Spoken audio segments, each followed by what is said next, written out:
Welcome, everybody. Chris Berryman here, coalition builder and founder of Bringing Humanity Together. How's everyone doing today on Wonderful Wednesday? And today is Conversation for Humanity. And welcome, everybody, to our Bringing Humanity Together live stream. This is one of the three open forums under the Bringing Humanity Together umbrella where people can discuss topics related to the workplace and humanity in the workplace in a very positive, constructive way. We want to know what the issues that are out there facing people today that is going on in their day-to-day lives at work, because we want to know what the how we can really both not only work with employers but also employees to bring humanity back into the workforce. And as always, we'll be going live every Tuesday, Wednesday, and Thursday, all at 3 o'clock Eastern Daylight Time. Except for Conversation for Humanity, we have a meet and greet at 2:45 to 3 o'clock, and the call starts off at 3 o'clock. And of course, I am your host for Conversation for Humanity. So remember, every Tuesday it's hosted by none other than Sandy Chernoff, who you see here today. And then on Thursday, Carla Fedigan hosts Humanity Happy Hour on Thursday. And as you jump on, feel free to comment in the chat wherever you're actually watching from, whether that be YouTube, LinkedIn Live, or Bringing Humanity Together Facebook page. Just let us know where you're watching us at, and we would love to have that great and engaging conversation with you. And like I said, let us know where you're actually watching from.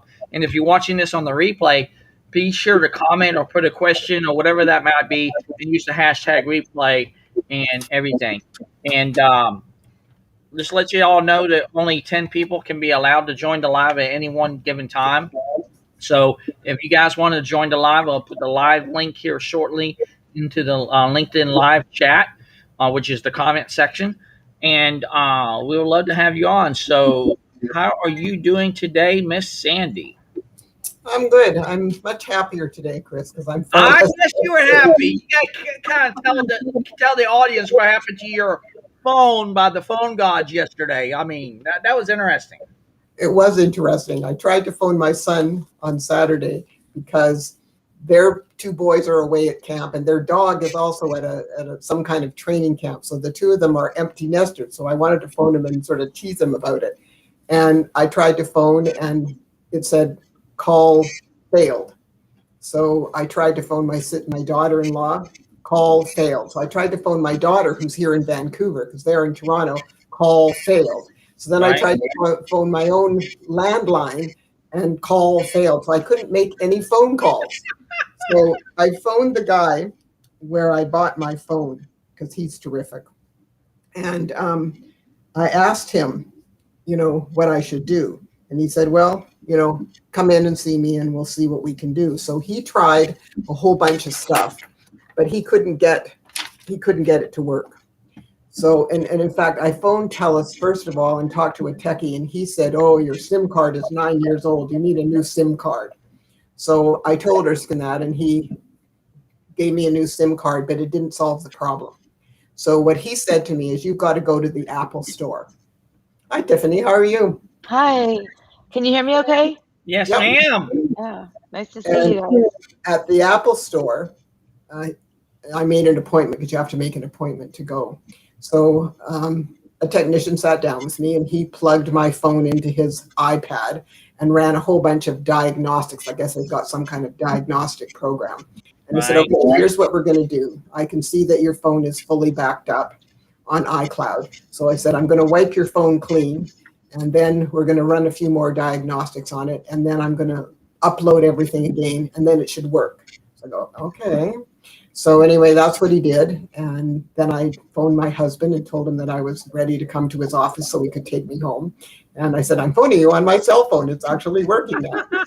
But after all of that, then my voicemail wouldn't work. I couldn't get any of my voicemail messages. Wow. So that was another problem. So I phoned TELUS again today, and I was on the phone with a guy for about 45 minutes, and we fixed that now. So everything's working on my phone. So now I'm much happier and far less frustrated than, I mean, I said to them, I don't use my cell phone like a lot of people do.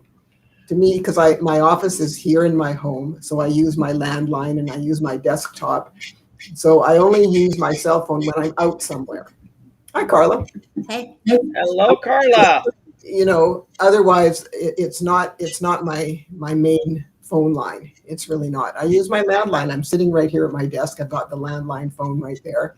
So, but I use it because I have free long distance across Canada. So I can phone my son and my cousin and, friends of ours, and it doesn't cost me anything. So, that's when I like to use it. But also when we go for walks sometimes in different neighborhoods, I take my phone with me.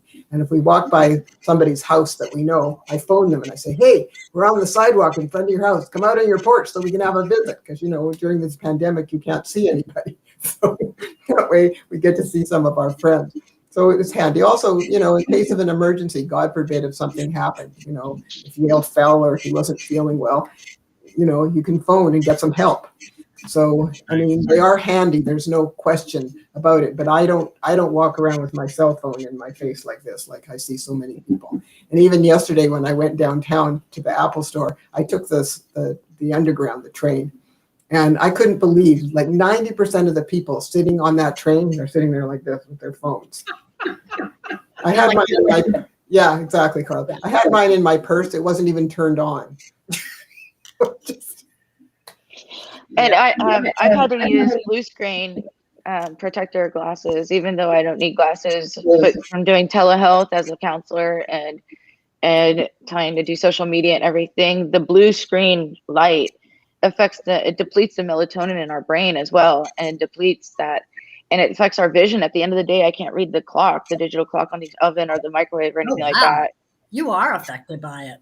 Yeah. But yeah, I mean, well, I see clients. I'm a mental health counselor, so I have to do telehealth all day, and then I host a radio show, so I'm doing the social media with that, and then I forgot to put them on now. I'm not gonna wear them now, but Yeah. And then it's funny because I'll put them on, and my clients are like, "Okay, so you've got glasses now," and I'm like, "Well, no, they're just for the blue screen," and they're like, "Well, they make you look smart," and I was like, that's an insult. You can go out and buy glasses that don't have. You can go like to the I loft. don't look smart without them, and they're like, "That's not what I mean." I'm like, "Whatever." Like, why don't you get a pair so you can start looking smart then? Yeah. You can actually go to the loft and you can actually buy glasses to wear because it supposedly makes you look smarter. Well, you know what, Carla? When I was in I don't need to look smart.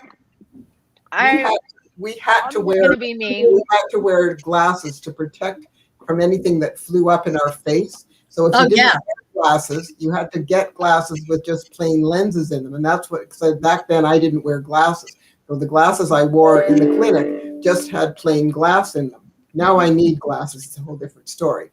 But back then, that's what you had to, because we had to wear. Well, they're making you look smart. So Tiffany, I'm so glad that you're actually here today, and I want you to introduce yourself to both Carla and Sandy. I know you probably already connected on LinkedIn, but they got to know how me and you got to meet and everything, and why you want to be here at Bringing Humanity Together. And plus, you need to fill them of what's coming up on September 2nd. You're going to be on my show? I think that's what you said, was it not? Yes. Okay. So I have. You have to remember, Chris has a way of dropping questions to where you go.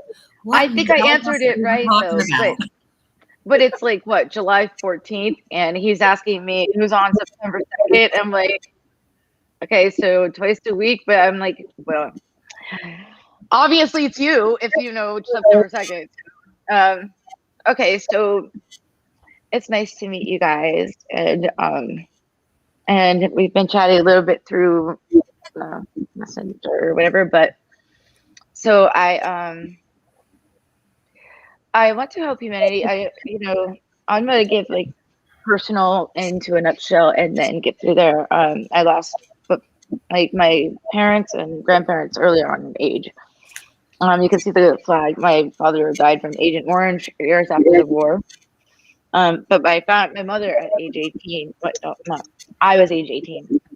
I was barely out of high school, and she had a brain aneurysm, and I found her on the bathroom floor, and she never woke up. Wow. And it derailed my life. at the time because I was a straight A, varsity cheerleader, this whatever. But then I started falling apart because I could see how trauma can definitely derail us. So then after that, my grandmother, who was her mom, I think, couldn't handle losing a daughter, died of depression the next year.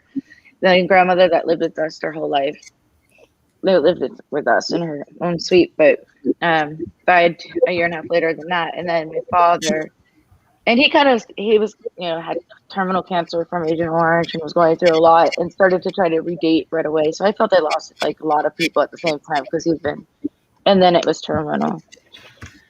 Anyway, so I saw this stigma on mental health because I asked my father, I think I need to talk to someone. I was like 98 pounds, not handling it well, sudden loss, and didn't see it coming. And he's like, you're not crazy.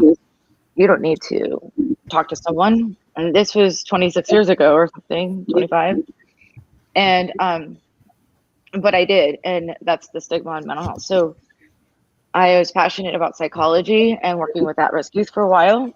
Worked in correctional facilities, maximum risk.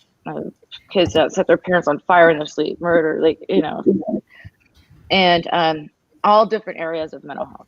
I'm certified in pretty much everything, and opened up my own private practice where it's not like a doctor setting, and you get a bottle of water, it's music, there's no medication providers, comfortable to talk to people where you're not in the lobby with somebody that is there for medication with a case manager or something, because I think that intimidates some people from just talking about marital problems or problems at school or kids having trouble with their friends, just everyday life problems, so to speak. And they kept saying, like I was at a doctor's office before that. That's what I was saying, the stigma there. So I opened up my own counseling center, Safety Harbor Behavioral Health and Counseling Center. And obviously it's in Safety Harbor, Florida. And I kind of pigeonholed myself with that one. I can't move because the counseling center is named after the city. Anyway, so I joined the Chamber of Commerce, and they had a grand opening, a ribbon cutting, and I gave a speech. A lot of people that were there, including WTA on radio, and asked me if I wanted to host a psychology show. And that was 7 years ago, just with that one. I've been doing this a very long time, but the radio show's gone from radio to Facebook Live to reaching about 12 million on 8 stations. Plus, then COVID made it more creative where I can imagine. And now I go virtual, and I started a YouTube channel. It's got 11,000 subscribers, just less than a year. And then LinkedIn Live, which was hard to get on, by the way, for me. I got it. And then about 8 Facebook pages and Twitter, all virtual, as well as it batches into the radio and it goes global. So I've got people watching from Nigeria to all over the United States to Canada to England, the UK. I have a guest coming on from Scotland, coming on soon. And my mission is to end the stigma on mental health through the inspirational stories of exceptional guests, such as Chris. So Chris has come a long way and is an inspiration. And I love the Gator memorabilia. Yes. Alligator. Yes. Yeah. Yes. And so I have a soft spot, especially for veterans and for other first responders. And so I do some help with that too. And I don't know. I wrote a book that's on childabuse.com, and it's called There's a Light Within You That Never Goes Out. And it's for adult survivors of sexual abuse and incest. It took me 18 months to write. And it's free to download. There just wasn't a lot of curriculum out there, so I wrote it. That's my fault. That's one of my faults. When there's not something out there, I can't help but make it happen. So involving humanitarian, just want to help change the world, and I know that change can only come when we stand together as one. So And that's why you want to be a part of bringing humanity together, and that's why me and you just really hit it off on Clubhouse, and I'm just so thankful and honored that Yeah, we me and did. you. And then you harassed me, and you wouldn't take no for an answer. I'm just kidding. Tell you. Yeah, that's Chris. Yeah. He didn't. No. I said let's definitely connect because Chris's backstory is amazing. But he, he definitely made sure he didn't get lost in the shuffle.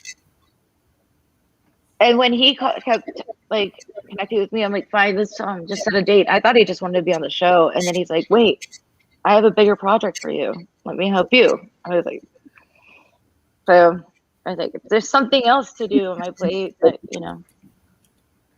But it's going to be well worth it because, like I said, that's why we're all here on this journey together. Because Carla saw it, Sandy saw it. It was like just another way that we can help humanity grow and thrive, not only in today's businesses, but us in society as a whole, because everything's interconnected.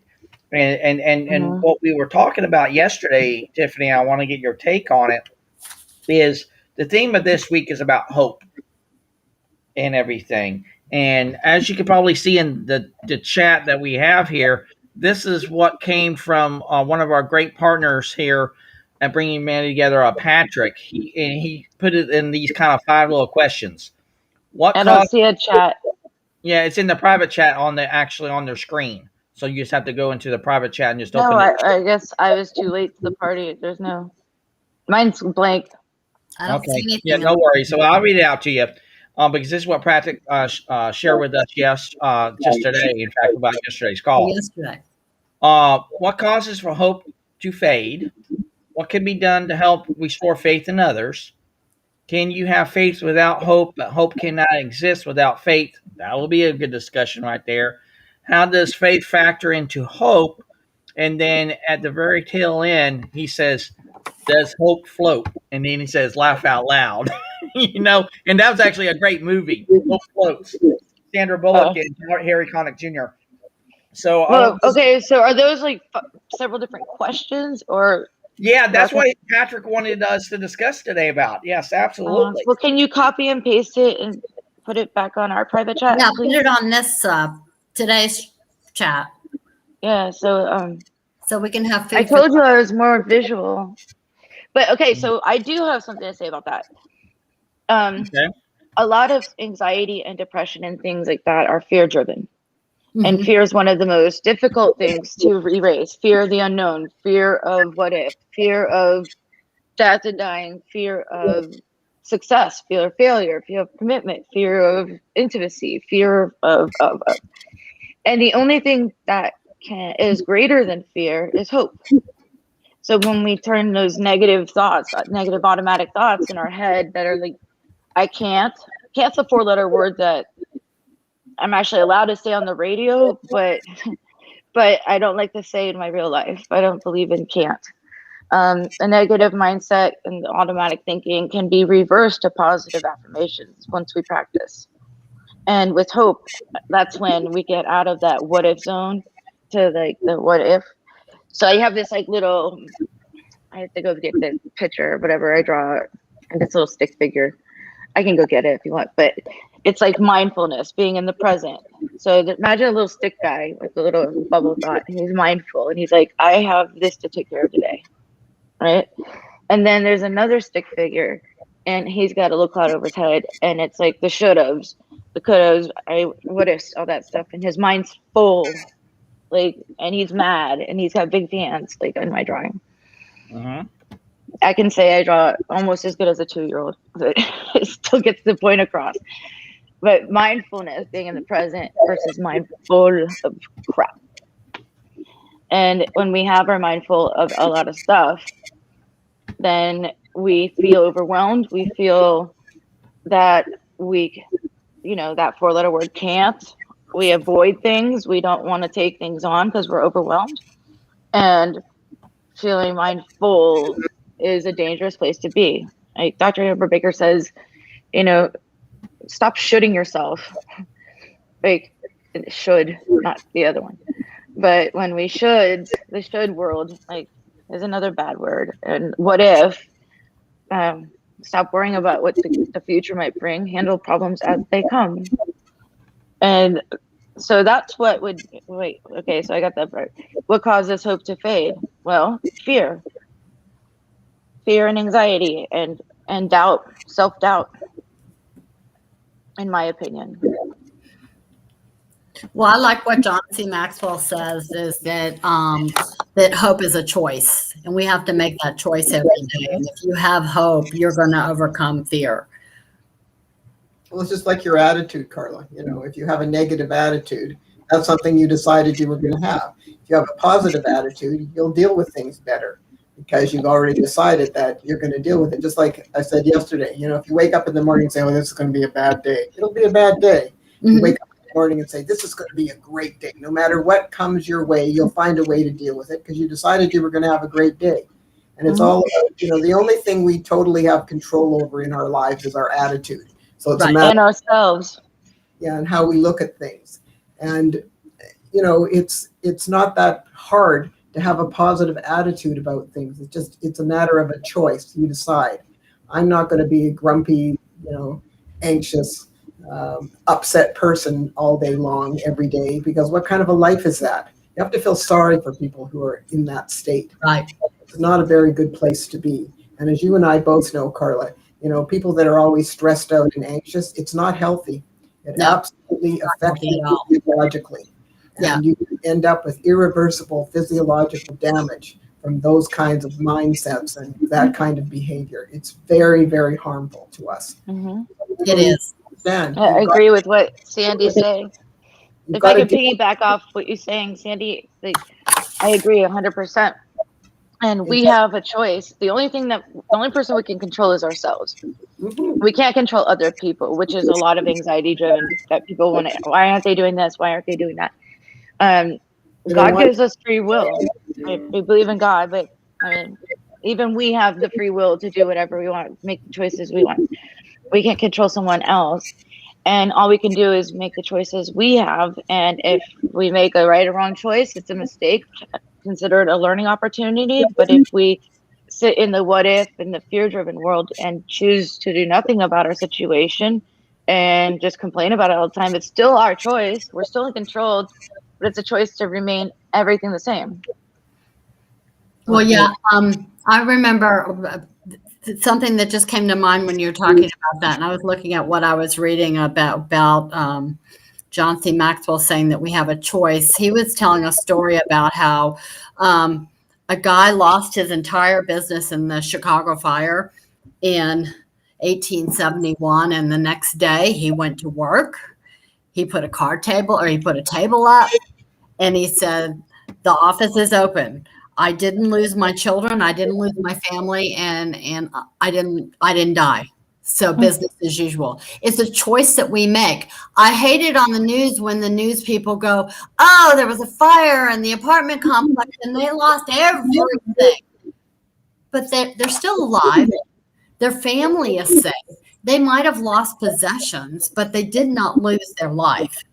So that's where you have to make a choice of hope and say, yeah, I lost everything, but I can rebuild.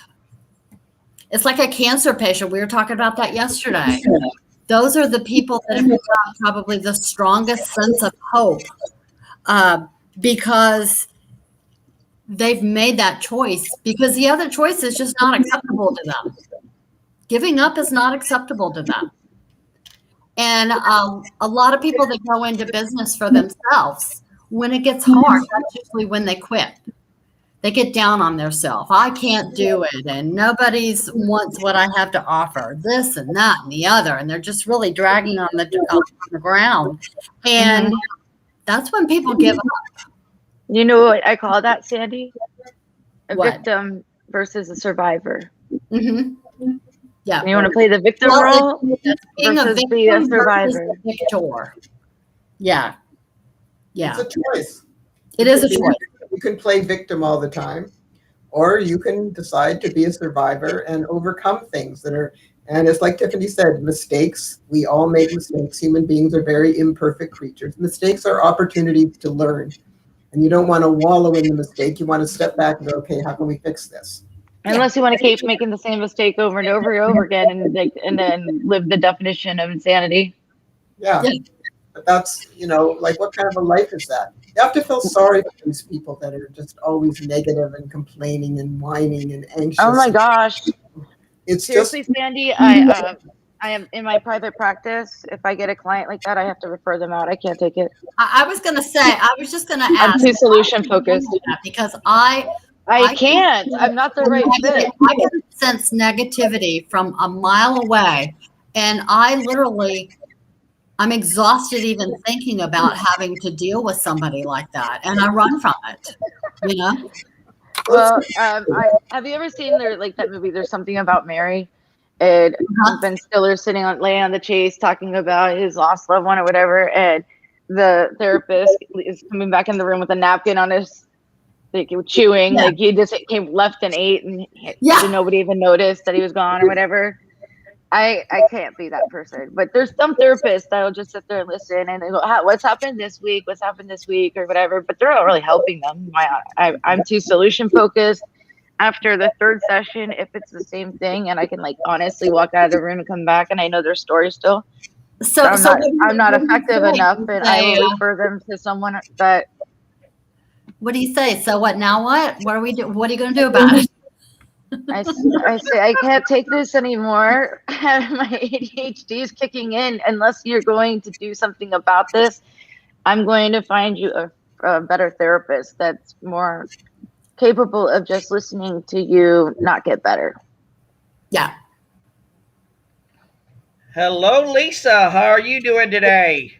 I'm doing great, aside from the technical difficulties that I'm having. The reboot works, so I don't know what it was, but I kept clicking on the link and it wasn't working, so I don't know. That's weird. Hi, Lisa. Nice to meet you. Hi, it's Tiffany, right? Yes. Nice to meet you too. Welcome to our Anyway, group. we were just talking about annoying clients. Yep. So we were. We don't even want to talk about annoying employees. My field is in HR, so it's kind of like clients. Yeah. You've got I it love wrong. them though. I love them even though they're annoying sometimes. That's a whole different game. I just can't. I will not pretend I can treat someone that I'm not capable of treating. And if they're not willing, so it's okay, and I say this a lot, even though it's dumb, and I know that's just going to make me sound stupid, but how many therapists does it take to change a light bulb? And I'm not going to even make you guess, but it's one, but the light bulb has to want to change. I like that. Ooh, I like that. But that is It's supposed so to true. be funny, but it's I don't tell it as a joke. But if my light bulb client doesn't want to change, then they can go somewhere and not change with another therapist. Well, it's like you can't help those that don't want to help themselves. Right. I have people that I talk to as potential clients, and all they do is complain about this, that, or the other. And I say, on a scale of 0 to 10, how willing are you wanting to make a change? And they're like a 2 or a 3. And I said, well, I can't help you because you don't want to help yourself. Mm-hmm. It's no different than a patient going to a doctor and saying, you need to quit smoking or you're going to die soon. And they don't do anything about it. They have to want to do something about it. The doctor can talk to them until they're blue in the face. Right. But if they do nothing, if they don't take their advice, then there's nothing that doctor can say or do other than, they can treat them when they're in the hospital or whatever, but it's not going to change anything if they don't make the change that they need to. So. Right. Don't make people do things they don't want to do, Lisa. It just is what it is.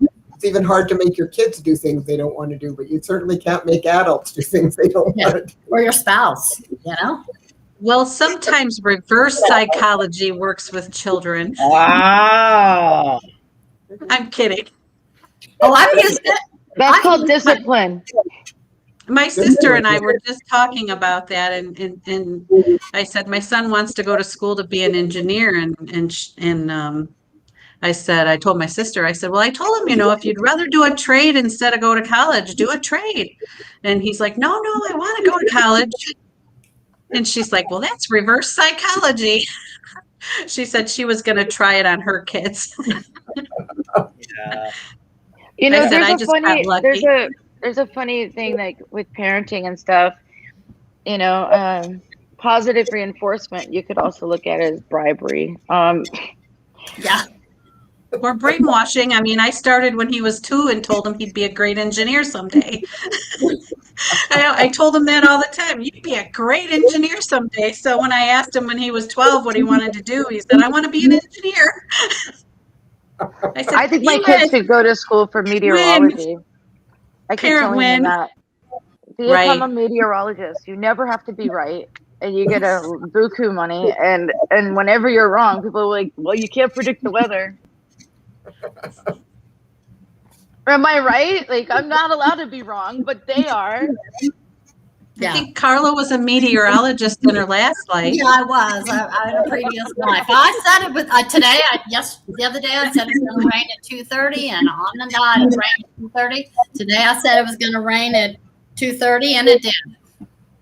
So I was a race car driver in my past life. Well, see, I'm invested because I'm going to go play golf. Okay, so I need the rain to just kind of get out of the way. Yeah. Right. Yeah, our weather is completely off in Florida these days. Like this year is weird. Where are you? It's been weird in Michigan too. I'm based out of Clearwater, Tampa area. Oh, okay. Okay. Y'all had some storms yesterday afternoon. Yeah. We have storms like almost every day, and it's not. Yeah. They don't usually last. They don't start usually this early. Normally, we have 2 or 2.5 hot as months without any rain, where it's you can't walk on black pavement without shoes, or you're dripping in sweat from walking to your car to your office. Like, yeah. It's been raining every afternoon. That's Florida. No, but usually that doesn't start till end of July, August. It started before. We didn't have those hot months this time, and we had a hurricane way early. Yeah. And a direct hit to where I am at, and then it went all the way up to New York and past. Up this eastern the weather's seaboard. been crazy. And I'm on the West Coast, and we've got a heat wave. And in Vancouver, that's just really unusual. Sometimes in July or August, we might get an occasional day that's around 30, or certainly high 20s. But we've had a month with no rain, and that is so unusual for us. They're talking about maybe some sprinkles on Friday. Well, see, you need to be optimistic for Friday and hopeful for rain. Oh, I'm hoping big time. But I'd love to see some rain. I really would. I mean, that's a funny thing for a Vancouverite to say, but I would love to see some rain. It has been so dry and so hot here. And it's just, we're not used to it. That's unusual for you all.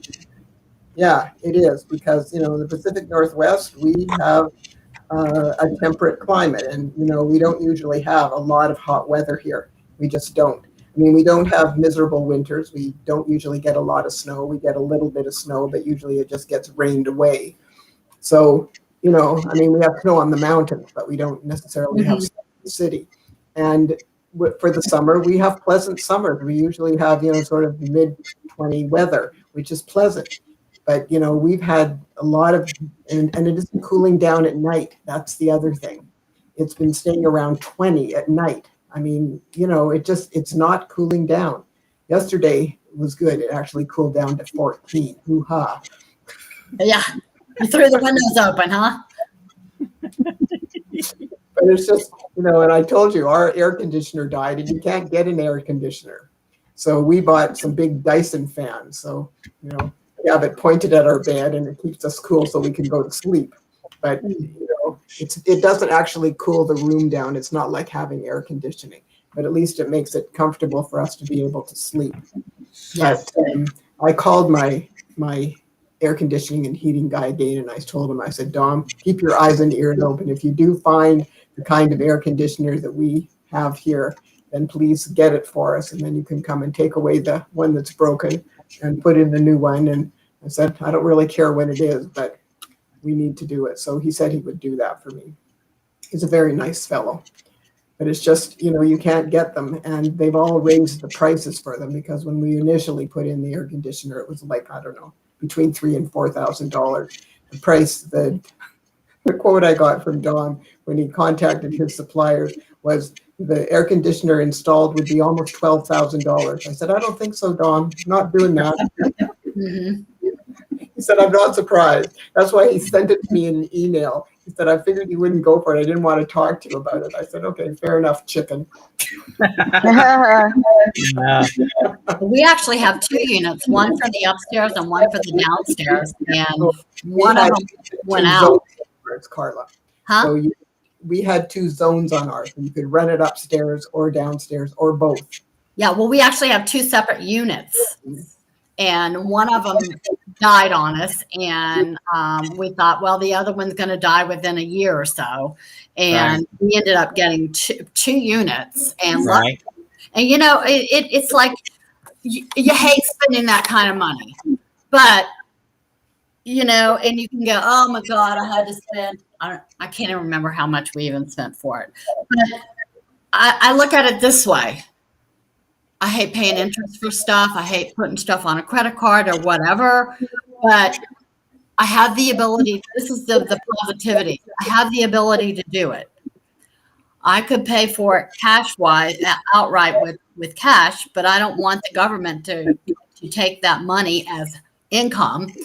So if someone's going to offer me interest, 0 interest financing, then I'm going to take advantage of it. So those are the positivities to come out of it. And I get to sleep nice and cool at night, know? Yeah, it really stinks to have to pay that kind of money, but that's what comes with home ownership, Yep. So you turn it into a positive. Exactly. And I want to ask some of these questions that Patrick put before us yesterday. And I think the one I really want to start off with is, can you have faith without hope, but hope cannot exist without faith? And I'll start with you, Lisa. What do you think about that from Patrick? Oh, let's see.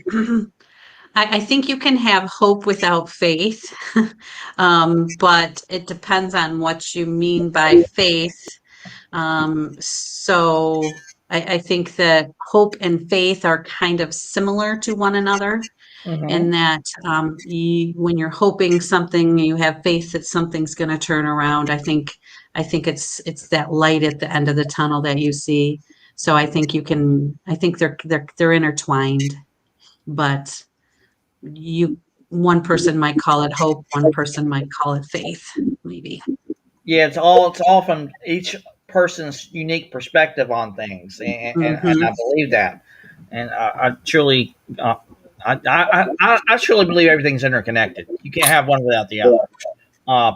So, Carla, what about you? What do you say about this from Patrick yesterday when he says, "Can you have faith without hope, but both cannot exist without faith"? What's your thoughts? I think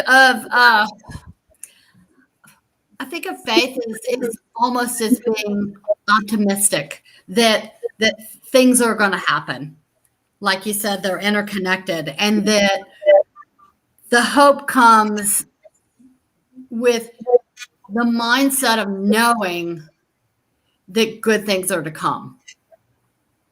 That you have to be optimistic first to be able to have that hope, to know that I don't know what it's going to be, but something great is coming my way. I have a friend of mine that says, what is it? She says, like Patrick was talking about yesterday, throwing it up to the universe. I don't care if you call it God or universe, whatever, but things are always working out for good. They're not necessarily in your timing, but they're always working out for good. And I think that in and of itself helps to fuel that optimism that you have. That if you could say that to yourself each and every day, that's going to give you the hope that you need, because things are going to work out.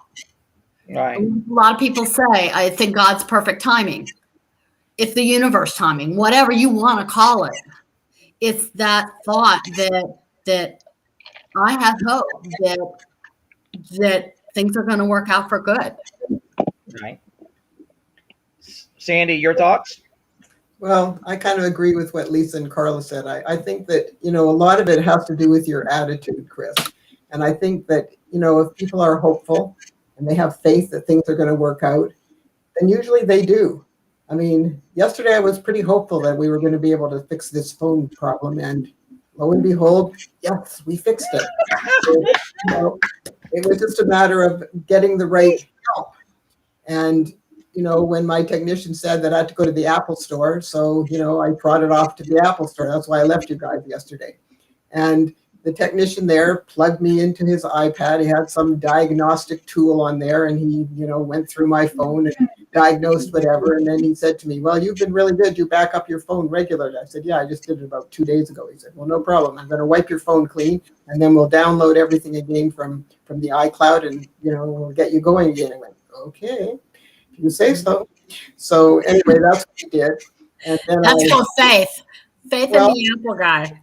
But you trust the people that you're dealing with, Carla.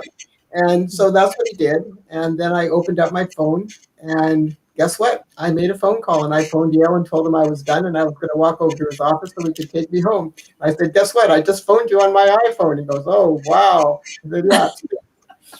But it screwed up something else. So then my voicemail wasn't working. I told Chris this. So this morning I had to phone TELUS, which is my provider. And I left my number so I didn't have to sit there and wait for half an hour for somebody to get to me.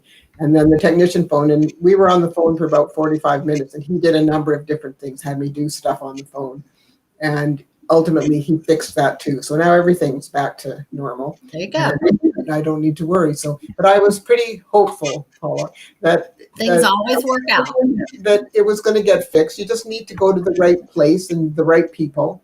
And like my technician where I bought the phone, he told me, he said, "Apple doesn't give out some of this stuff." He said, "They should, because we sell those phones, but they just keep it, for them." I went, "Okay, no problem." So, and so and he said, "And I want to know what happened, so you phone me." So I phoned him today and told him what happened. And he said, "Yeah, I told you, they have stuff they don't share with us, even though I'm an agent for, the iPhones and everything." But he said, "I'm glad you went, and that's why I sent you there, and I'm glad it's fixed. So, we're good." And so again, I was pretty sure it was going to get solved, and it did. So, it's just a matter, again, I'm a pretty positive person. I'm like you, Carla. I don't like being around negative people. Negativity drives me crazy. To me, it's just a complete and total waste of time. I don't know why people have to be negative about stuff. Stuff happens. I mean, that's the way the world is, but it doesn't mean it can't be fixed. Mm-hmm. So it's a matter of how do you approach it. I figure that most things can be fixed. And so you step back and you need to get the help that you need from whoever can fix it for you. So, sometimes you can do it yourself, but it's just a matter of getting the help that you need to fix whatever the problem is. And then it's gone, and then you can move on to something else. But you have to be positive about that and think that we can fix this. We just need to get the right help, and, we'll make this problem go away. So, yeah, it took me a couple visits to get this taken care of, but it got fixed. And I was pretty sure it would. I mean, my phone isn't that old, and I don't use it all the time. I mean, I'm not one of these people that walks around like this all the time. So, like, there are some days I don't even turn my phone on. So, I'm not reliant on this device. I like it. It's handy in certain situations. But I don't live on my phone. I know some people do. They have their whole life on their phone. I don't. Okay. Right. I think it's a very handy device to have for certain things, but I don't live on my phone. But I do think it's a nice thing to have, especially if I'm out and about, then I have my phone. Then if I need to phone somebody or text somebody or check something, I can't. But it's just a matter of I don't live on it. I know a lot of people do. Like when I took the train downtown, everybody on the train was on their phone. Yeah. Everybody. They're playing games, they're watching movies or shows, or whatever. Mm-hmm. I don't even email much on my phone. I text, but I don't use email that much. on my phone, and I don't use social media on my phone. I just find these tiny little screens are just a pain in the ass in terms of, doing stuff, and the keyboard is so small, you poke with your fingers, and so I don't really enjoy doing a lot of heavy duty stuff on my phone. It's handy to have in certain situations, and I'm glad that I do have it. Don't get me wrong, but because my office is right here, and I have a landline sitting on my desk, and I have a nice big desktop with a big keyboard and everything. So why would I use my phone? Well, for me, a lot of times, like LinkedIn on my desktop, it's too confusing for me because I might be looking at somebody's profile and then I'll have different messages pop up and I'm just like wanting to get them out of the way. So I'll use my cell phone because what I'm looking at is the only thing in front of me and it's less distracting. Okay. Right. Enough. You See, the way I've got it set up, messages, when new emails come in, they just go directly into Outlook. Well, these are actually like LinkedIn messages. Like if I was on LinkedIn and you sent me a message, it would pop up in a box, and I'm just like, I mean, I could get like several of them, and I'm like, just go away, Can't handle that many tasks at once, okay? Yeah. I have ADHD, so that's a nightmare for me. I'll go to message, just say one of you, and I'll see something else, and I'll forget exactly why I opened that. It's like squirrel. Yeah. And it's like, why am I here? I didn't even accomplish what I opened it for. And then a lot of friends of mine are like, why don't you look at my profile? I'm like, I meant to, but then I got distracted. I forgot what I was doing. So I just tell them if there's something they want me to repost or something, I'd be happy to, but you have to text me and let me know. Right. I even told Chris that. I said, don't message me on social media. I need to be texted because then I'll know when these are.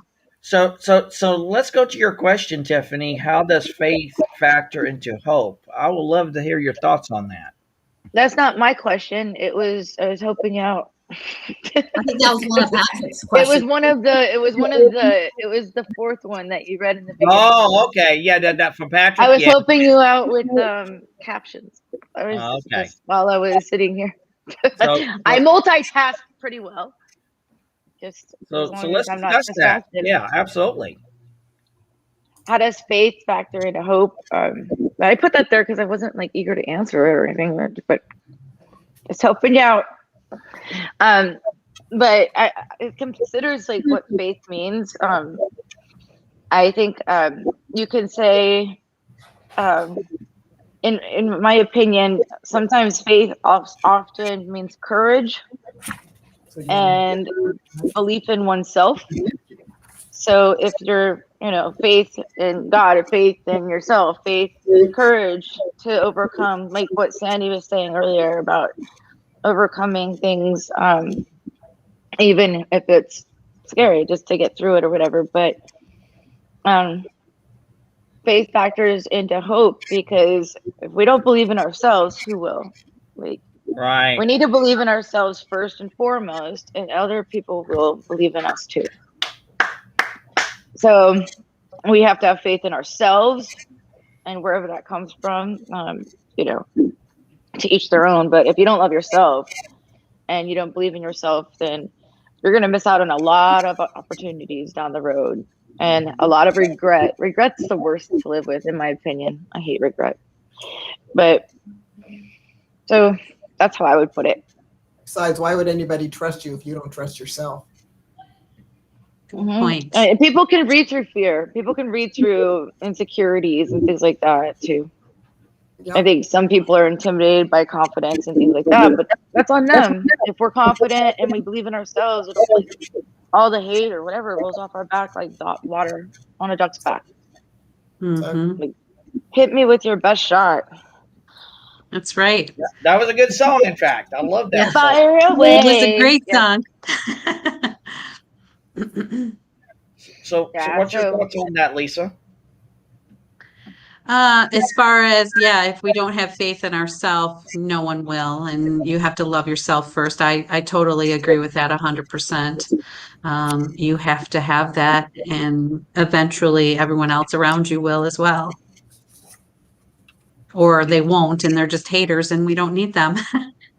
And on top of that, it's like how we feel about ourselves. So when we're confident inside, and I tell clients this, especially when they're trying to online date or find other friends or whatever, how we feel inside is who we attract.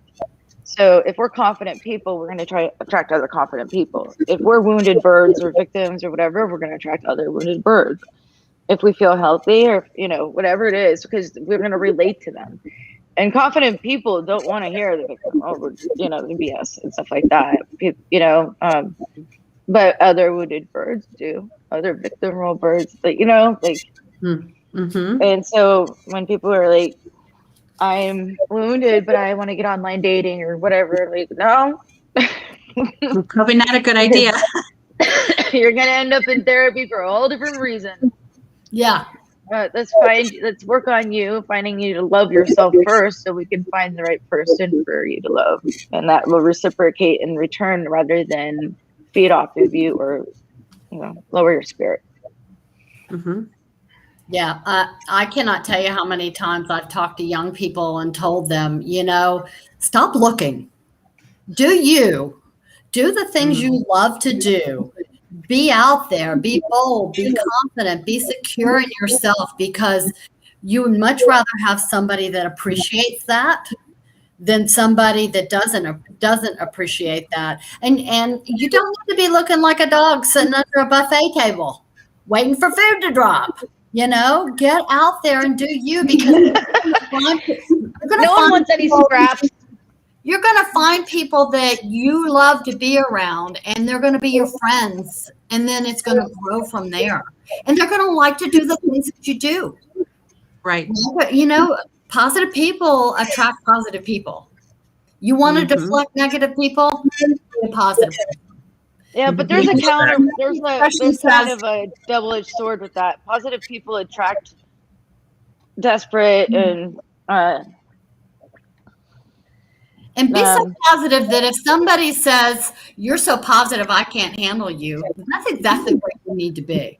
Then go away. Yeah. You don't have time. As long as you're not arrogant or whatever. But yeah, some people get intimidated by people that are confident. Mm-hmm. Yeah. And there's a fine line between being overly optimistic, like Little Mary Sunshine, because that's annoying too, to being like just positive. Yeah. Right. And totally naive to what's going on in the world.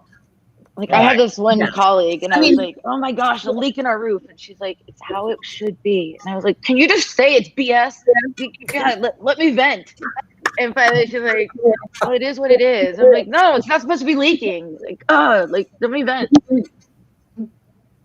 And I told her just like say BS. I'm not gonna say, I don't know. I'm just trained not to, but you know what I mean. We know. I don't cuss like Sandy. But only on live, I'm just trained not to on live radio. But I finally said, "Can't you just say that bull?" And she's like, "Yeah, that is." And I was like, "Finally, I can stand you. Can you talk to me like a little bit more like that sometimes?"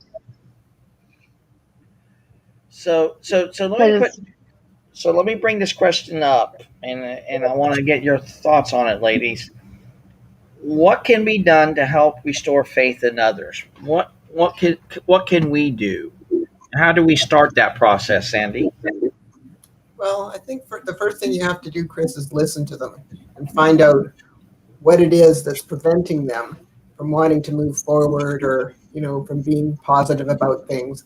And I think if you can hear what their problems are, then you can offer some suggestions or encourage them to consider some different things that they might come up with themselves, but encourage them to do that, to problem solve. And in that way, you can maybe put them into a different mindset. But you have to listen to what's bothering them and find out why they're in the space they're in. And then see what you can do to help them get out of that space or help them to try and do it themselves in terms of figuring out what they can do. Because I don't think you can just tell someone to, change your attitude or do something. That doesn't work. You have to be sympathetic and empathetic, and you have to listen very carefully to what it is that's making them the way they are. And I mean, it's just, you can't help people that don't want to be helped. But if you can figure out what's causing the space they're in terms of, basically, then, Exactly. then maybe we can find an outlet for them. Right. It's, Right. there's no more important communication skill than active listening. It is the most important communication skill. I mean, when I had nervous patients, I would just, talk to them and listen to what was making them nervous to find out their history, because usually patients are nervous in the dental office because they've had a bad experience. Somebody wasn't nice to them, or somebody hurt them, or, whatever. And it's just a matter of gaining their confidence and building rapport and building trust. And if you can do that, then you have a far better chance of helping them, because then they start to realize that you actually want to help them, that you actually have their best interest at heart. And if you can get that across, you have a far better chance of helping them.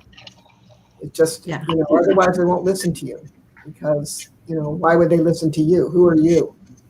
Right. So it's just a matter of gaining that trust and building that respect and rapport. And if you can do that, you'll have a far better chance of helping them to affect change. I mean, that's what I had to do with patients.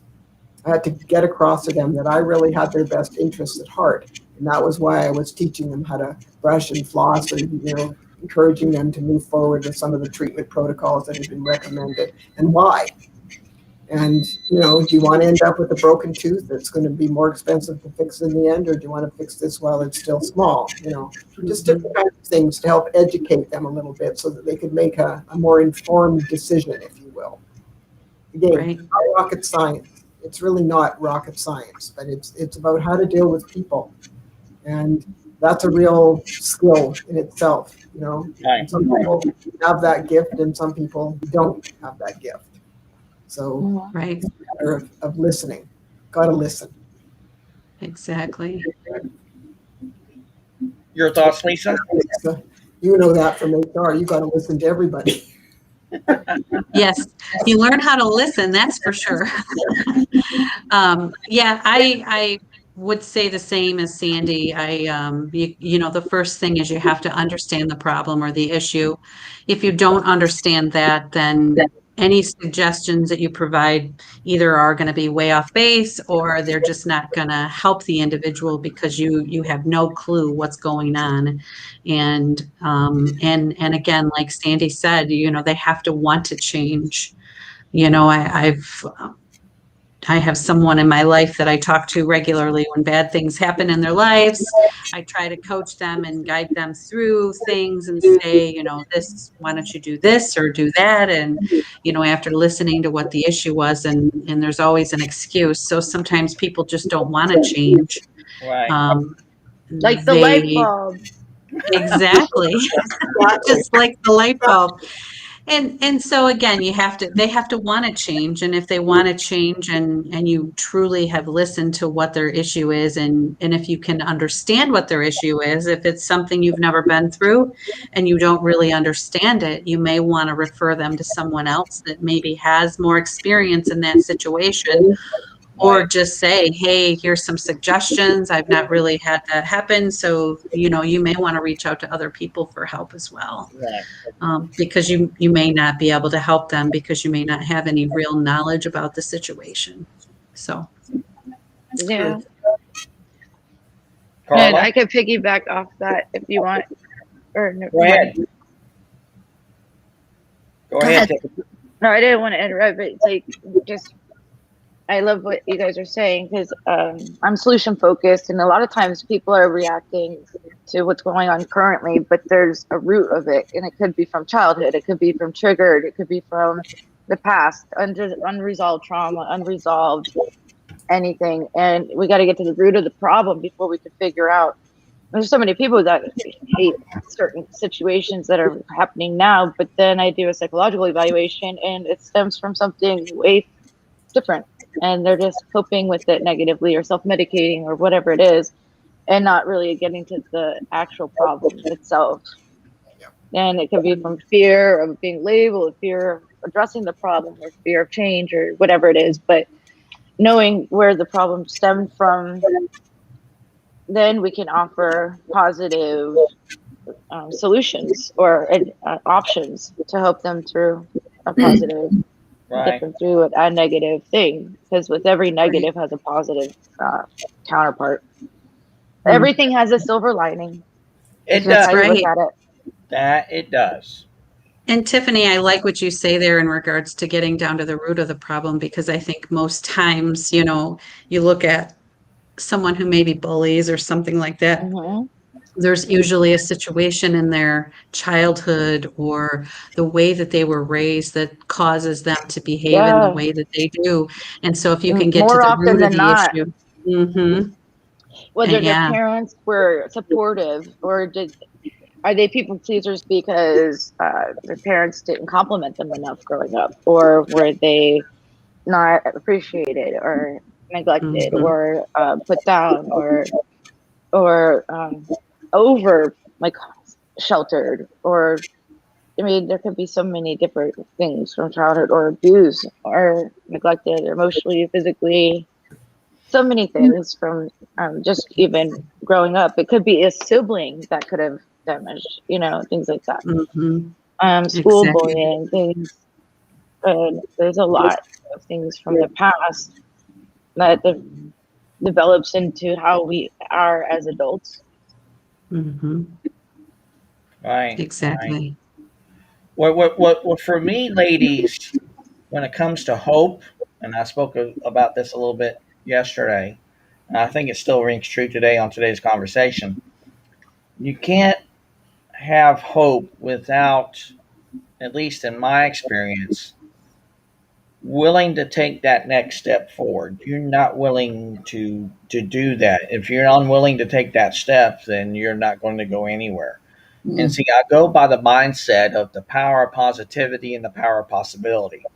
And if we have that show up to us each and every single day of our lives, and even maybe even share that with others too as well, that there is a better path forward. There will be a better day than it was yesterday or currently going on today. Tomorrow will be better.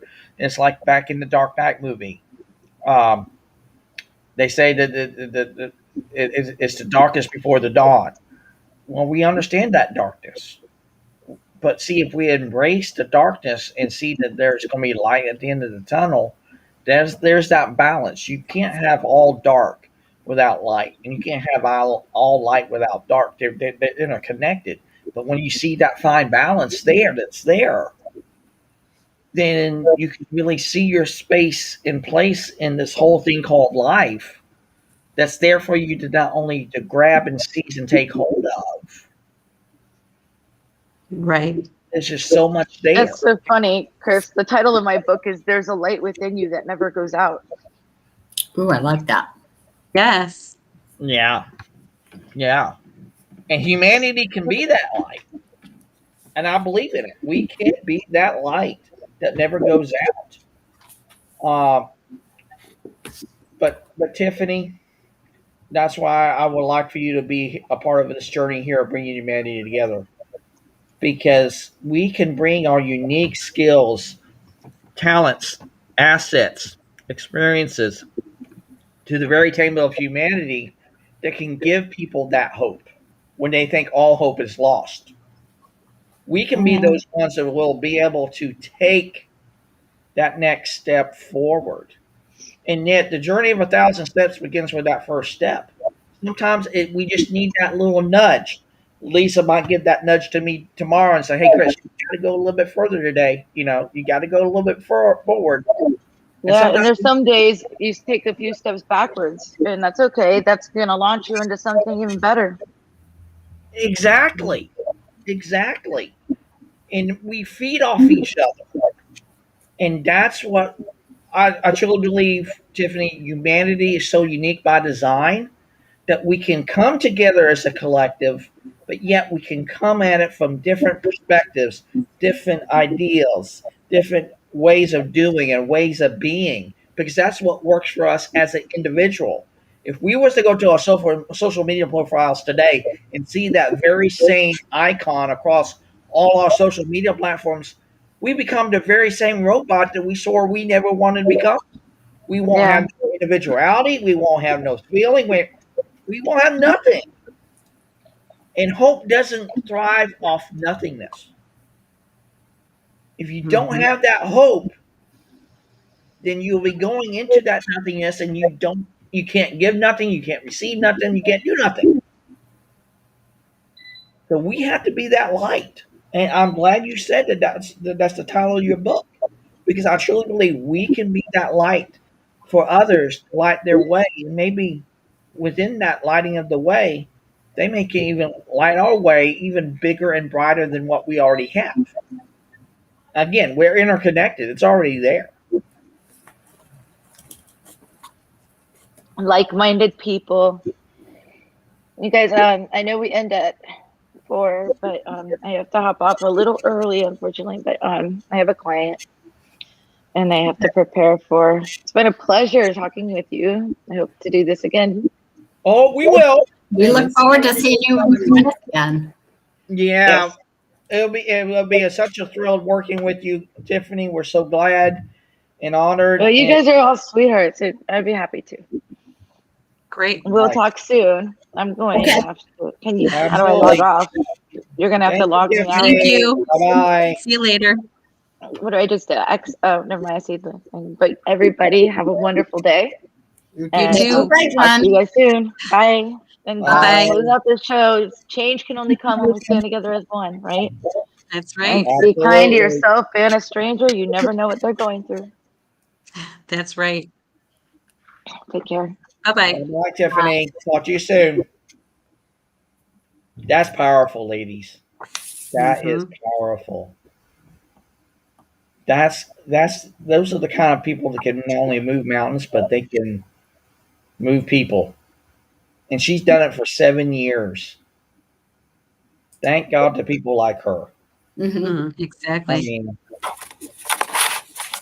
like I said, she brings hope every day to people, and we can give that to people. We really can. So what is it? What's in that book from John C. Maxwell about hope today, Carla? Well, I haven't found anything about that in the book, but I did find something, and a lot of it we've talked about today was on how to cultivate hope. And he talks about realizing hope is a choice, like we talked about. And he talked about changing your thinking to a more positive attitude. And then the third thing that he talked about was celebrating the small victories. And I know when people are looking at that in terms of their health and wellness, especially weight loss, it's the small victories. It's not necessarily the number on the scale. It's the fact that you have more energy. It's the fact that you're sleeping better, that your life is better, your clothes are fitting better. It's not necessarily, we call them non-scale victories. But there's victories in life too. And when you have that hope that life is going to be better and you're creating a new life, it's got to start with positivity. And when you tap into that positivity, then you create an environment of hope. And you have to celebrate those small wins along the way. Hey, today was a great day. Today I got everything done on my list that I wanted to do. Or today I actually got to get out to exercise. Hey, I'm going to get out and exercise again tomorrow. It's those little victories and the way that you think about it along the way that's going to lead to a change in your life. You can sit and hope for a better tomorrow, but you got to get out and do something about it. Yes. You can't just talk the talk. You got to walk the walk too, and really get out there and make a change. And just winning those small victories can change your whole outlook on life. Yep. It Exactly. sure will. It's like the person whose house burnt down. Yeah, you lost stuff. That stuff can be replaced with insurance. Your house can be rebuilt. You have your life. You have your friends. You maybe never lost a pet. those things you cannot replace. Right. It's all how you look at it. And see, ladies, I truly believe you can't put a price on someone's life. Number one, we all know that. But number two, we can't put a price on someone's value. And when it comes to into context and relevance to hope, you really can't even put a price on hope, because hope can really be that small thing to somebody else that we think it's a small thing, but it might be really huge to them. Hope is different to everybody. Exactly.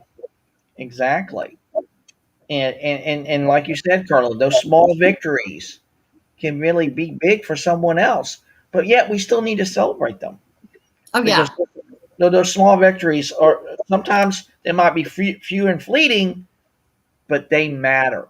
Well, a lot of people will say, for example, I'll be happy when I make my first million.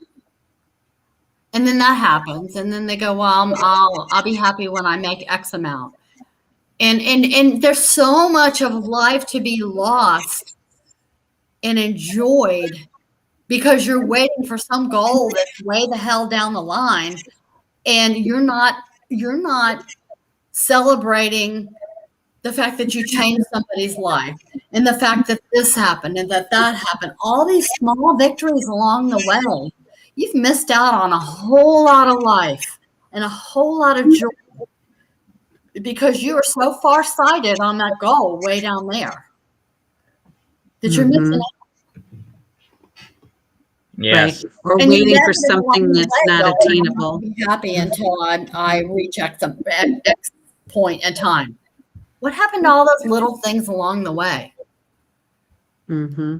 You know, I'm not going to be happy in some sport, baseball, until I can hit a home run. Well, why don't you be happy that you got a hit and you got to first base? You hit the ball exactly. time, you know? So what will be your call to action, Carla?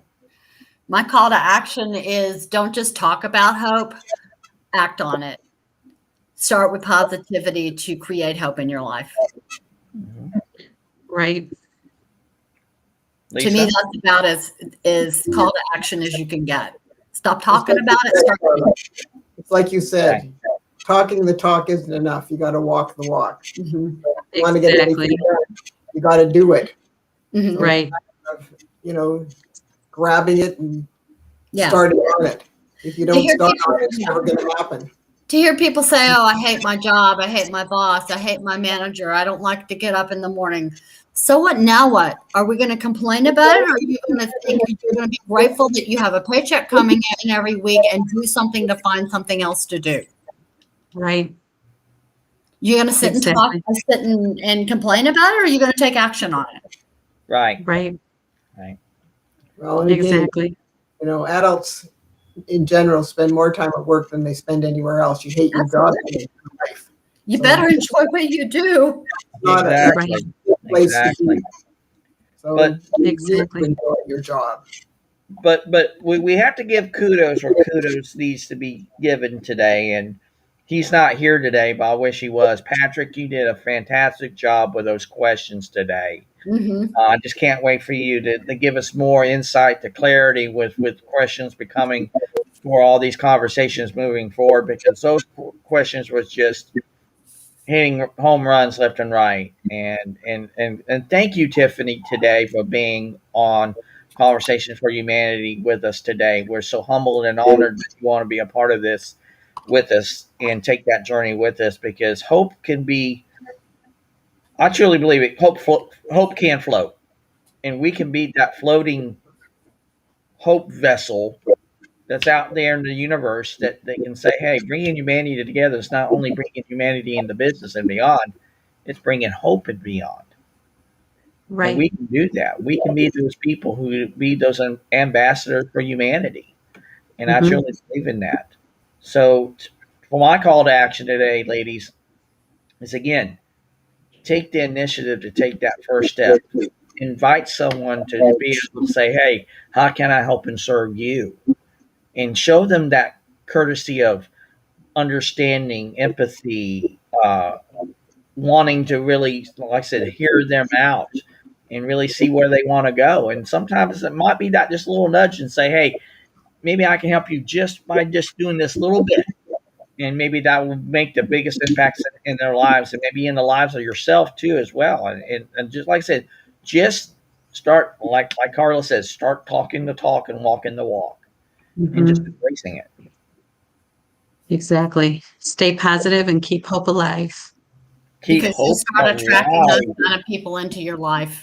You know, right.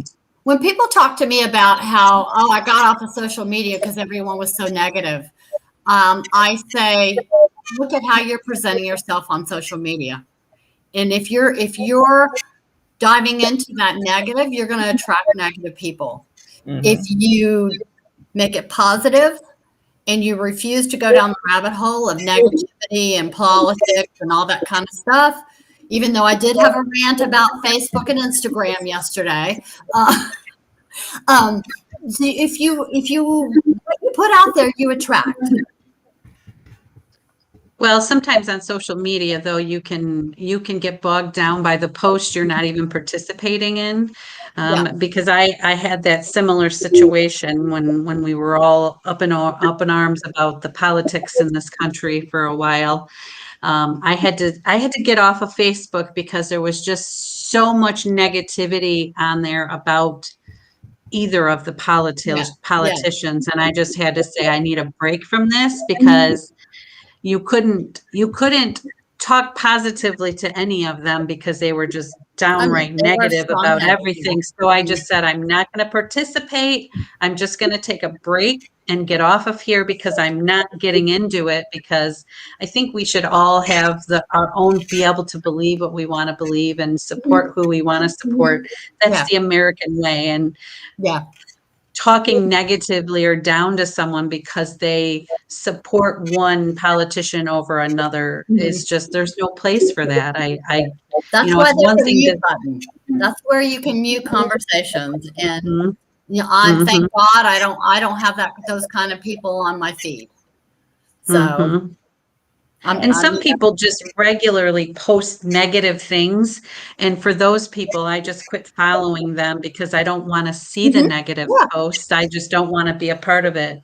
So some people are just more negative, and I'm talking like family, nieces and nephews or whatever. I'm just unfollowing them so that I don't see their negative posts, because it's you read some of the stuff and you either worry about them or you wonder what's going on in their lives, and you'll respond to them and they'll say, oh, no, it's nothing. And you're just like, okay, I'm worried about this. Why? Well, I'll tell people, unfollow them. They'll never know. It's like that. It's like that what is the TikTok video? They'll never know. They'll never know. Oh, they'll never know. Right. Well, as always, ladies, it's always a fantastic conversation when you guys are on, and I greatly appreciate you guys being on this journey with me, and I can be on that journey with you guys, because our movement in our community is growing by the day. And I had to say this yet again. I truly believe in my heart of hearts, we wouldn't be in the place that we're in if it wasn't for you guys being in my life today, and I can be in yours. So I'm just so thankful and honored that has occurred. And I am in your life, and you are in my life. And we're going to make this happen, and we're going to do this. Again, because number one, we are going to give that hope to people. And number two, we're going to have fun doing it. Because if we don't have fun, then why do we do what we do? It's like what Carla says. So what? Now what? So right. All right. So, ladies, Bye, great to Carla. appreciate you guys. Have a great day, and we'll see you on tomorrow. Andy Happy Hour. See you guys tomorrow. I'm going golfing. Have fun. All right. Stay cool. Have fun. All right. Shoot under 100, Sandy, and I will too.